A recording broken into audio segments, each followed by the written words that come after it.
Sasová apokalypsia, to je slovo, ktoré momentálne vládne na Wall Streete a poslalo k Zemi tie najväčšie softverové spoločnosti na tejto planéte. Trh aktuálne zachvátil brutálny strach a chamtivosť, že umelá inteligencia tieto firmy kompletne vymaže z mapy. Všetci začali investovať do výrobcov pamäti, výrobci čipov a ďalších spoločností, ktoré začínajú vykresľovať brutálny parabolický nárast, ktorý znamená väčšinou koniec toho extrémneho nárastu.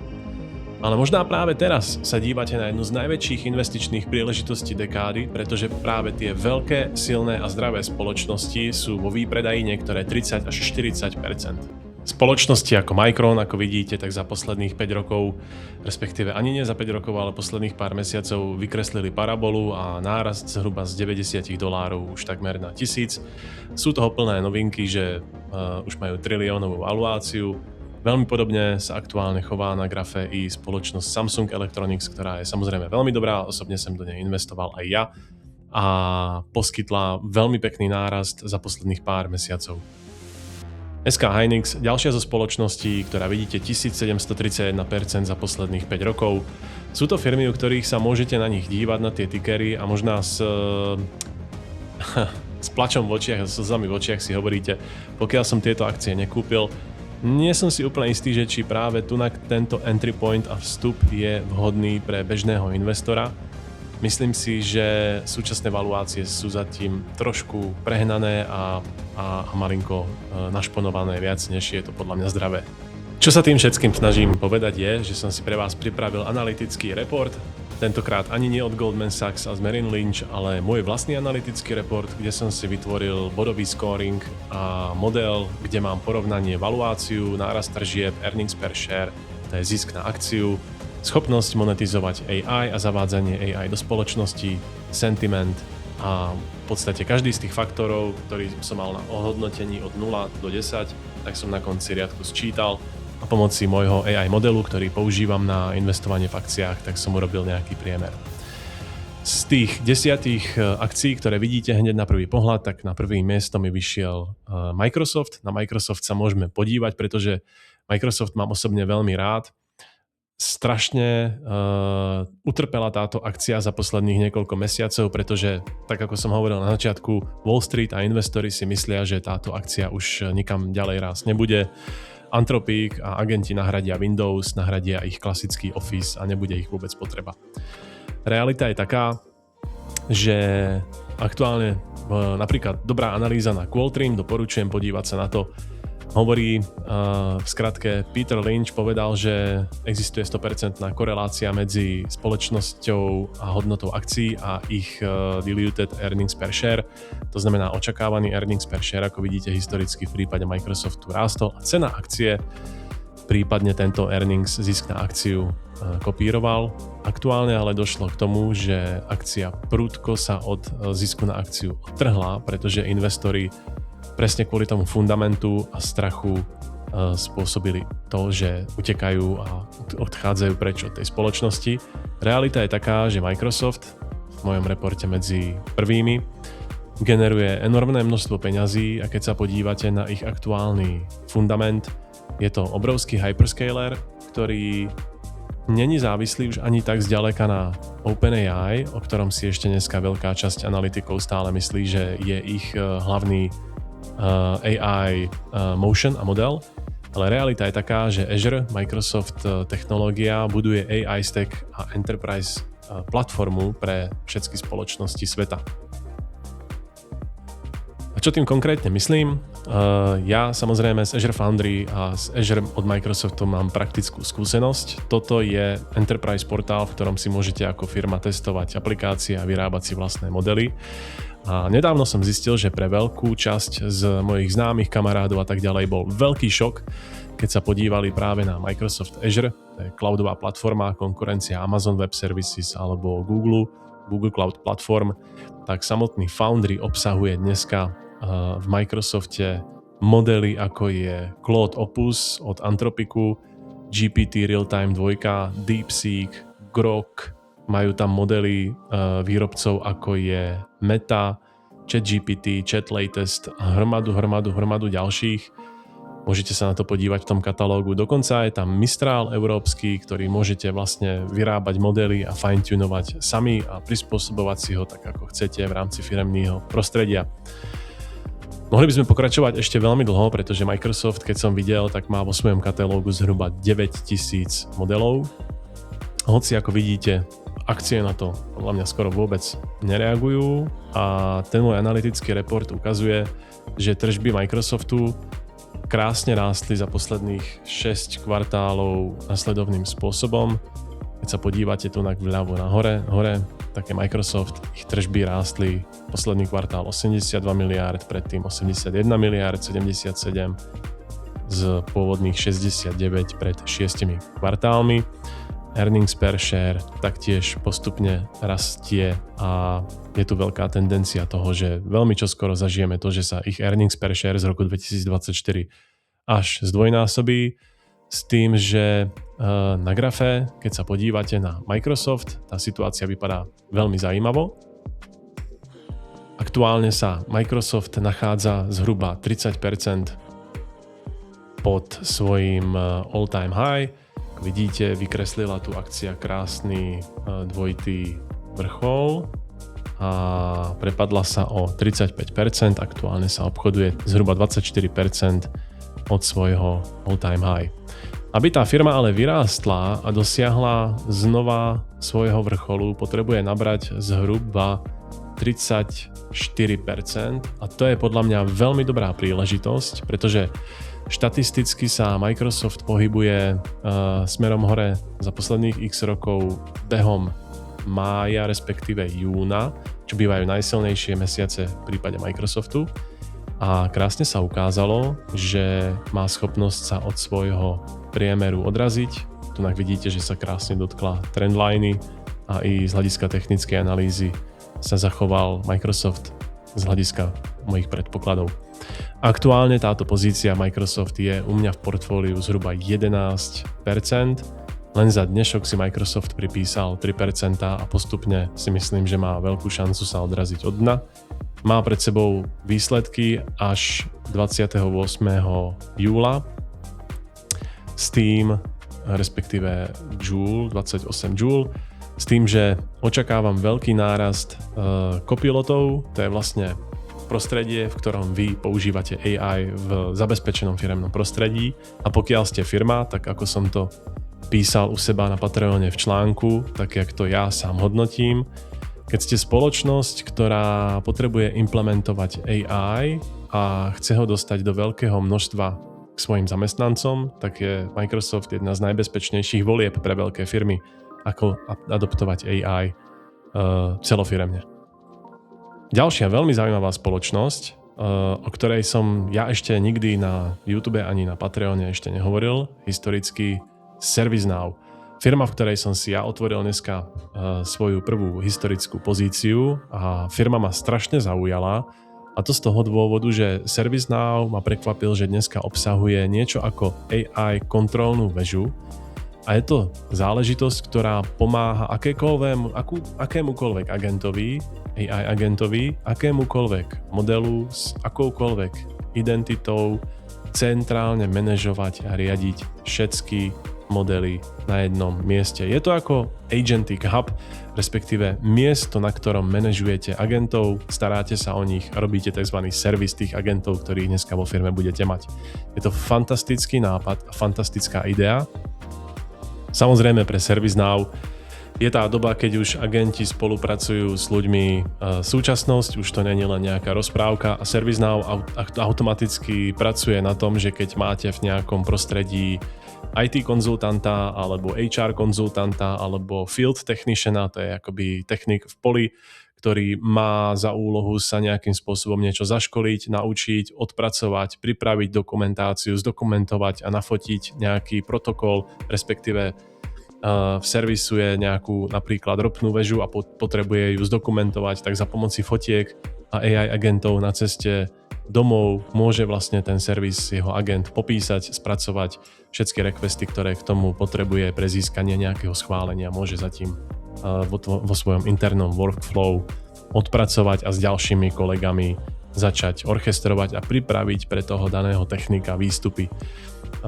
Pokračuje to ďalej až do určitej autonómie alebo do vývoja nejakých aplikácií a prostredí, ktoré ServiceNow podporuje, plus majú integrácie do systémov ako je Microsoft Teams a hromadu ďalších, ktorom ja som si neuvedomoval, ale je obrovská pridaná hodnota práve toho, že potrebujete nejakým spôsobom tie aplikácie, ktoré obsahujú agentov a obsahujú taktiež spústu AI nástrojov, orchestrovať, manažovať, spravovať a servisovať. A v tom je ServiceNow absolútna špička a podľa môjho očakávam, že táto akcia má veľkú šancu na to vystreliť, ako náhle sa všetky tie extrémne valuácie v tých AI hardwareových spoločnostiach začnú zdať všetkým predražené. No a kto má rád tieto srandičky o tom, ako nakupuje americký kongres, pretože je toho plný YouTube a plný internet, ja to mám hrozne rád, že ma to baví a potvrdzuje to samozrejme i moje analýzy a domnienky a výpočty, ktoré používam, tak na X-ku samozrejme Trade with Congress, kto nepozná, doporučujem sledovať, tak vidíte niektorých kongresmanov Vída, Fleischmana a McCalla, Kana a tak ďalej, ktorí ServiceNow v niektorých konkrétnych pozíciách nakupovali. Mimochodom, public osoby, respektíve verejné osoby v Americe musia disclaimovať a respektíve nejakým spôsobom verejne hlásiť svoje nákupné pozície. No a okrem toho, ako som vám pred chvíľočkou ukazoval na Microsofte, tak samozrejme veľmi podobne vypadá ServiceNow, ktorý sa aktuálne obchoduje za 23,1 PE ratio. No a z hľadiska dlhodobého pohľadu je akože veľmi zrejmé, a toto je môj absolútne najobľúbenejší price action pohľad na technickú analýzu a na graf, a to je práve hodnoty, za ktoré sa ServiceNow dneska obchoduje. Hodnoty okolo $100 boli ešte v roku 2023, možná na konci roku 2022. Dokonca keď sa podívame do histórie, tak ešte za $100 sa ServiceNow nakupoval v roku 2020 v novembri. Dosť brutálny prepad, keď si to spočítame, tak ten prepad je oproti all time high zhruba nejakých 60%. To je vlastne abnormálne a myslím si, že tá príležitosť, aby sa tá akcia mohla dlhodobo vrátiť naspäť aspoň na tú úroveň, je až 183%. To bolo z tých 82, teraz aktuálne, keď to zmeráme znova od tej stovky, tak to je do tých 220 nejakých 110%. A to je podľa mňa príležitosť, ktorú ja vidím v tom ServiceNow, a z toho dôvodu som si otvoril práve do ServiceNow dneska pozíciu zhruba za 1% svojho účtu. Poďme ďalej a teraz to skúsime preletieť. Ďalšie spoločnosti, v ktorých vidím abnormálnu príležitosť pre investora, je práve Salesforce CRM, ktorý má dominantnú inštalovanú bázu a veľmi vysokú monetizáciu. Koniec koncov, kto chce a chce si naštudovať všetky moje pohľady, tak nájdete na Patreone Peter Valuš investičný kompax, moje názory, pozície, konkrétne koľko som do ktorej investoval z hľadiska percenta, moje alokácie a ktoré ďalšie akcie v tomto reporte nájdete. Takže tak, ten CRM je na 3. mieste, má veľmi zaujímavú valuáciu. Samotné CRM ma taktiež veľmi prekvapilo, keď sa podívate dneska, tak CRM má vo svojom produktovom stacku obrovské množstvo AI produktov a ich AI stratégia je až prekvapivo silná. Veľmi pripomína aktuálne technická analýza graf spoločnosti ServiceNow, s tým rozdielom, že CRM sa nachádza zhruba 100 až 120% do all time high. Veľmi podobný prípad zo ServiceNow, s tým, že je aktuálne pod dlhodobým 200-dňovým a 50-dňovým klzavým priemerom, ale javí sa, že dochádza k tomu, že sa odrazí od tejto spodnej trendliny.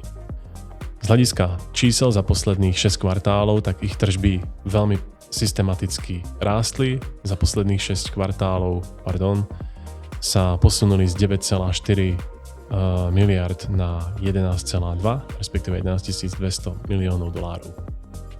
Taktiež v rámci CRM Tie kvartálne výsledky v miliardách sú veľmi pekné. Keď sa podívame na estimáciu v roku 2027, 2028 až 2029 sa nachádzame na až 55 miliardách v prípade salesu, predaja. Veľmi, veľmi silná a zdravá spoločnosť, ktorá operuje s veľmi vysokým gross profit marginom až 77%, a aktuálne hodnota spoločnosti 175 miliard, zatiaľ ani zďaleka nedosahuje na to, čo dosiahol Micron. A keď sa podívame ešte na porovnanie a holding ownership akcií, tak naprosto drtivú väčšinu Salesforce akcií držia veľké inštitúcie, takže to nie je len nejaká retailová akcia, ale je to inštitucionálne držaná spoločnosť a veľká dominantná pozícia je držaná práve inštitúciami. Doporučujem, pokiaľ niekto niekedy plánuje investovať do akcií, okrem iného analýzy a výkazov a posledných financial reportov a toho všetkého možného, čo môžete za pomoci AI analyzovať, je veľmi zaujímavé. Občas je ale dobré sa podívať na firemnú kultúru na LinkedIne alebo na ich firemné videá, aby ste videli, akým spôsobom tá daná spoločnosť pracuje. Čo mňa osobne ale najviac prekvapilo v ServiceNow, respektíve v CRM, je schopnosť integrovať AI do klasického bežného obchodného procesu spoločnosti. Predstavte si, že ste spoločnosť ako je O2, Telefonika, alebo voláte svojim zákazníkom v Amerike, ste nejaká utilitná spoločnosť, predávate energiu, plyn a potrebujete so svojimi zákazníkmi pravidelne komunikovať. CRM dneska ponúka veľké množstvo agentov a moja vízia, kam by sa Salesforce mohol do budúcna postupne dostať, je poskytnúť sales agentov a respektíve agentov, ktorí pre vás budú robiť štandardnú akvizíciu, komunikáciu so zákazníkmi, budú s nimi hovoriť na sociálnych sieťach, budú im pomáhať vyberať si tie motorky, ktoré práve vidíte na videu, alebo práve si porovnávať účty plynu oproti dodávateľovi a pomáhať im presúvať svoje záväzky z jednej strany na druhú. Do veľkej miery si myslím, že CRM má veľmi silnú pozíciu práve na to, ako sa tieto procesy dajú automatizovať.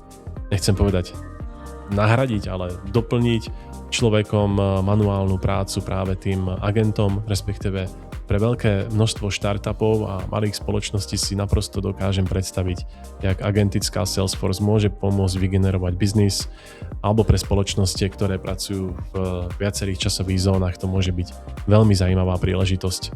Ktorým smerom sa CRM, respektíve Salesforce transformovalo, je pre mňa ohromné a myslím si, že Wall Street na to zatiaľ ako investori skoro vôbec nereagovali a tá príležitosť príde, ako náhle CRM, respektíve Salesforce potvrdí v ich číslach, že díky AI sú schopní rásť. Poslednú akciu, ktorú si tu ešte s vami letom rozoberem, nebude ani Adobe, ani Workday, ani Trade Desk, ale bude to práve spoločnosť, ktorá ma dneska šokovala úplne najviac, a to je spoločnosť Snowflake, ktorá je veľmi silný top line dodávateľ, mám s ňou i praktické skúsenosti v datovej vrstve a extrémne dôležitá v AI ekonomike. Prepad Snowflakeu na burze za posledných pár mesiacov mne osobne nedával vôbec žiadny zmysel. Bol som v šoku, keď som videl, za koľko sa táto akcia obchoduje a ako reagovala práve dneska na trhu.